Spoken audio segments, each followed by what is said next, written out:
2026-27 অর্থবছরের জন্য 3 লাখ কোটি টাকার বার্ষিক উন্নয়ন কর্মসূচি বা এডিপি অনুমোদন দিয়েছে সরকার। এর মধ্যে 1,90,000 কোটি সরকারি তহবিল থেকে এবং 1,10,000 কোটি টাকা বৈদেশিক ঋণ ও অনুদান থেকে আসবে। এছাড়া স্বায়ত্তশাসিত সংস্থার অর্থায়নে থাকবে আরও 8,000 কোটি টাকা। 1,150টি প্রকল্প অন্তর্ভুক্ত করার প্রস্তাব করা হয়েছে, যেখানে 973টি বিনিয়োগ প্রকল্প। তৌহিদুর রহমানের রিপোর্ট।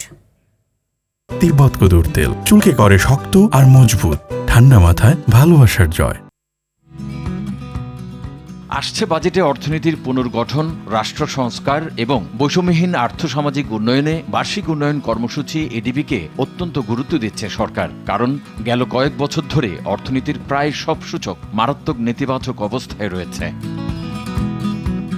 তাই তো 5টি বিষয়কে গুরুত্ব দিয়ে অনুমোদন দেওয়া হয়েছে এডিপি। এর মধ্যে রাষ্ট্র ব্যবস্থার সংস্কার, বিচার ও আইনগত সেবা সম্প্রসারণ, বৈষম্যহীন আর্থসামাজিক উন্নয়ন, ভঙ্গুর অর্থনীতির পুনর্গঠন ও পুনরুদ্ধার, অঞ্চলভিত্তিক সুষম উন্নয়ন এবং সামাজিক সম্প্রীতির অন্যতম। শিক্ষা, স্বাস্থ্য, যোগাযোগ এবং জ্বালানি খাতে বরাদ্দ বাড়ছে। কাঠামোগত উন্নয়নের চেয়েও মানব সম্পদ এবং কর্মসংস্থানকে গুরুত্ব দেওয়া হচ্ছে। 1,150টি প্রকল্প অন্তর্ভুক্ত করার প্রস্তাব করা হয়েছে। এর মধ্যে বিনিয়োগ প্রকল্প 973টি, কারিগরি সহায়তা প্রকল্প 109 এবং সমীক্ষা প্রকল্প 23টি। স্বায়ত্তশাসিত সংস্থার নিজস্ব অর্থায়নে আছে 45টি প্রকল্প।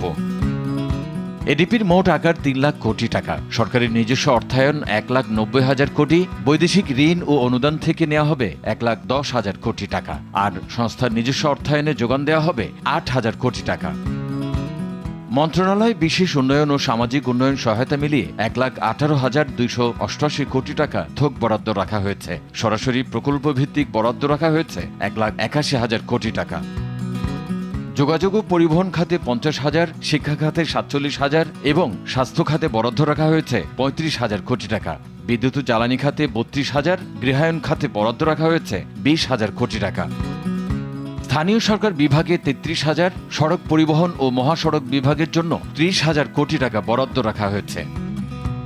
এছাড়া সামাজিক উন্নয়ন সহায়তা খাতে 17,000 কোটি টাকা বরাদ্দ রাখা হয়েছে, যেখানে ফ্যামিলি কার্ডের জন্য 14,500 কোটি, কৃষক কার্ডের জন্য 1,400 কোটি এবং উপাসনালয়ে কর্মরতদের জন্য 1,100 কোটি টাকা বরাদ্দ রাখা হয়েছে। কর্মসংস্থান সৃষ্টি, নারীর ক্ষমতায়ন, সুষম আঞ্চলিক উন্নয়ন, পর্যটন, নীল অর্থনীতি, সবুজ প্রবৃদ্ধি এবং খাতভিত্তিক উন্নয়ন কার্যক্রমের মাধ্যমে মানুষের জীবনমান উন্নয়নে বিশেষ গুরুত্ব দেওয়া হয়েছে। তৌহিদুর রহমান, RTV, ঢাকা।